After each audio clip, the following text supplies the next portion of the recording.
Hello friends, स्वागत है आपका रेखा के मंच में। और जैसा कि आप देख पा रहे हैं, मैं अपने सारे सामान के साथ में बिल्कुल तैयार हूं। और आज की इस वीडियो में आपको दिखा रही हूं पारिजात का पौधा, जो कि काफ़ी सुंदर और बड़ा है। और इसको मैंने नर्सरी से बहुत ही कम रेट में परचेज़ किया हुआ है। अगर मैं आपको इसका रेट बताऊंगी तो आपके सचमुच में आपको बहुत आश्चर्य होगा, बिकॉज़ ये मैंने ये 14 रुपये का ये पौधा ख़रीदा हुआ है। और बिकॉज़ ये मैंने सरकारी नर्सरी से लिया हुआ है। जो हमारी नर्सरियाँ होती हैं, तो आपको भी अपने घर के आसपास ऐसी नर्सरियाँ देखनी चाहिए जहाँ पे हमें इस तरह के पौधा मिल जाएं। और उस नर्सरी की एक ख़ास बात ये है कि आपको मेडिसिनल प्लांट और बाकी के जो प्लांट्स हैं सारे के सारे इसी रेट में अवेलेबल रहते हैं। बट वहाँ पर जो डेकोरेटिव प्लांट्स हैं वो हमें नहीं मिलते हैं। तो जैसा कि आप देख रहे हैं, मेरा ये पारिजात का पौधा है जो कि मैंने रखा हुआ है। ये देखिए, करीब इस तरह का ये जो हमारा पौधा है, ये हमारा पौधा है। और इसी के साथ में मैंने एक ये बकेट ली है, क्योंकि हमें इसके लिए एक बड़ा पॉट की ज़रूरत थी। और इसके लिए मैंने ये बकेट चूज़ की हुई है। जैसा कि आप देख पा रहे हैं, इसमें होल है। तो सबसे पहले हम इसके होल को कवर करेंगे और इसकी मिट्टी रेडी करेंगे। और उसके साथ ही साथ में आपको पारिजात का जो पौधा है उसके बारे में कुछ चीज़ें हैं जो कि बताना चाहूँगी, जो कि बहुत महत्वपूर्ण हैं। तो फ्रेंड्स, हम इसको लगाने की तैयारी के साथ साथ में मैं आपको बताती जाती हूँ कि ये जो हमारा पारिजात का जो पौधा होता है, ये घर में लगाना बहुत ही शुभ बताया गया है। और ये वास्तु के हिसाब से भी बहुत ही ज़्यादा शुभ पौधा है। और इसको लगाने के लिए जो घर की दिशा है, वो घर की पूरब या उत्तर की दिशा होनी चाहिए। इस दिशा में पौधे को लगाना बहुत ही ज़्यादा शुभ बताया गया है। और अगर आप इस पौधे को सोमवार या गुरुवार के दिन घर में लगाते हैं तो इसके आपको बहुत ही अच्छे रिजल्ट मिलते हैं और ये घर के लिए शुभ रहेगा। और उसके साथ ही, जैसे कि इस पौधे के जो नाम हैं जिनके बारे में मैंने आपको नहीं बताया है, इसको हम पारिजात, रात रानी और हर श्रृंगार का फूल, इन तरह के नामों से जानते हैं। और ये जो समुद्र मंथन के टाइम पे जो पौधा निकला था, ये वही पौधा है जो नव रत्न निकले थे, उनमें से ही ये पौधा भी एक था। तो आप सोच सकते हैं कि ये कितना शुभ पौधा है। और इसके जो फूल हैं रात में खिलते हैं, और रात में खिलने के साथ ही जब सुबह का समय होता है तो वो फूल अपने आप ही गिर जाते हैं। इस पौधे के लिए मिट्टी बनाना दोस्तों बहुत ही आसान है। इसके लिए हमें जो हमारी गार्डन सॉइल है, हमें अपनी गार्डन की मिट्टी ले लेनी है। और उसमें 20% से 30% के करीब हमें उसमें गोबर की खाद मिलानी है। तो जैसे कि आप देख रहे हैं, मैंने अपनी मिट्टी पहले से रेडी कर रखी है। वो मिट्टी मैं इसमें भर दूँगी। और मिट्टी डालने के साथ ही मैं इसमें कुछ और भी चीज़ें डालूँगी जो कि हमारे पौधों के लिए ज़रूरी होगी और हमारी जो पौधे की ग्रोथ है उसको बढ़ाएगी।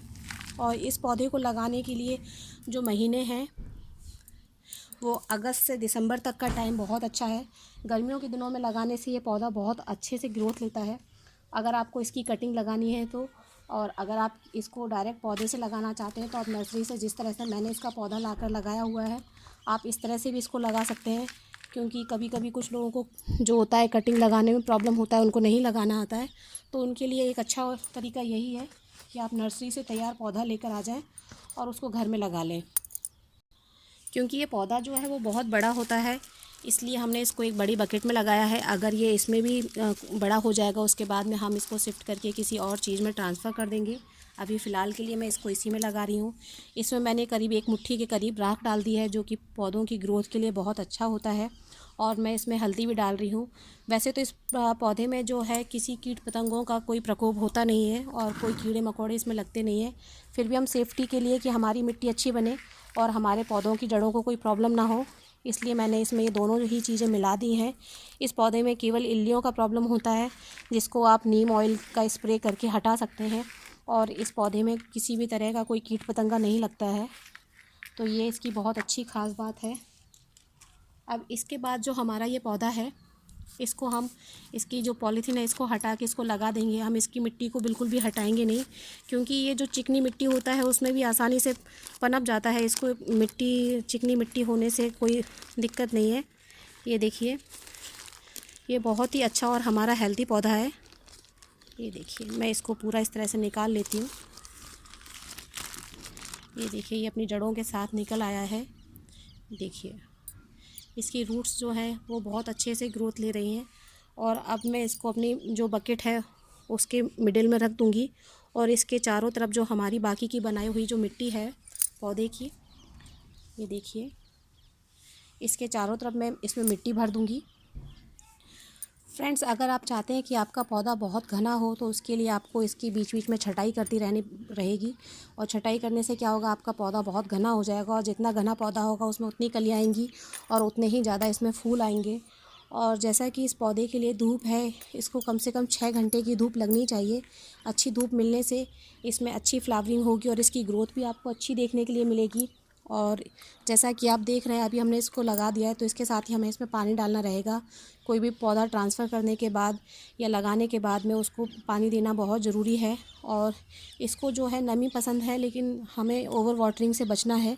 हफ्ते में 2 बार पानी डालना इनफ है। लेकिन अगर आपको लगे कि आपके पौधे की जो मिट्टी है वो सूखी है 1 से 2 इंच तक की, तो आपको इसको पानी देना रहेगा। और ये जो हमारा जो पौधा है ये करीब 16 फीट तक की हाइट ले सकता है।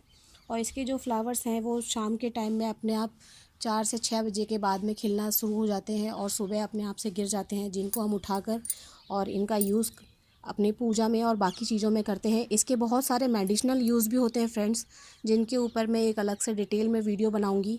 क्योंकि अगर मैं अभी इनके मेडिसिनल यूज़ के बारे में बताऊंगी तो वीडियो काफ़ी लंबा हो जाएगा। तो आज की वीडियो में हम केवल इसको लगाने और इसको केयर करने के बारे में बात करेंगे। बाकी की डिटेल्स जो इसके जो मेडिसिनल यूज़ हैं, औषधीय गुण हैं, उनके बारे में हम अपने नेक्स्ट वीडियो में बात करेंगे। इस पौधे को लगाने से फ्रेंड्स होता क्या है कि इस पौधे को लगाने से घर में पॉजिटिविटी आती है। और जैसा कि हमारे शास्त्रों में लिखा हुआ है, ये लक्ष्मी जी का बहुत प्रिय पौधा है। तो इसको लगाने से घर में लक्ष्मी जी का आगमन होता है, इसलिए भी इसको शुभ माना गया है। इसको आप इंडोर प्लांट की तरह घर की उस खिड़की पे रखें जहाँ बहुत अच्छी धूप आती हो, तो जिससे कि इसमें फ्लावरिंग होती रहेगी और ये पौधा अच्छा ग्रोथ लेता रहेगा।